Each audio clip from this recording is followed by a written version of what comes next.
21শে রোজ April. মঙ্গলবার সকাল 10টা থেকে এসএসসি পরীক্ষা শুরু। এসএসসি পরীক্ষাতে আমি তোমাকে জিজ্ঞেস করতেছি, তুমি কতটুকু পরীক্ষার জন্য প্রস্তুত? তুমি কি এখনো প্রাইভেট কোচিং, টিউশন এসবের পিছনে দৌড়াইতেছো?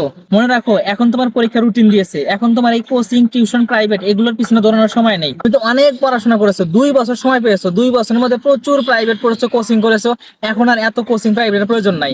পরীক্ষা দেওয়ার পরে তোমার মনে হবে যে আর একটু কোচিং করতে পারলে, আর একটু প্রাইভেট পড়তে পারলে ভালো হতো। তো এত প্রাইভেট পড়ে এত কোচিং করে কি করো যদি তুমি নিজেই প্রস্তুত না হতে পারো?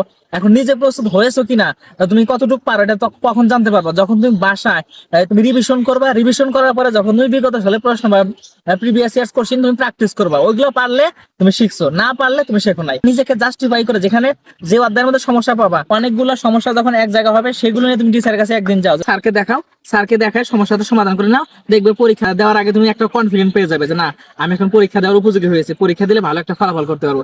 এই কনফিডেন্টটা তোমার ভালো রেজাল্টের জন্য অনেক উপকারী হবে। সর্বশেষ তোমার জন্য দোয়া রইলো, যাতে করে তুমি তোমার পরীক্ষাটা মন মতো দিতে পারো, আর রেজাল্টটা যাতে তোমার বাবা মার মন মতো হয়।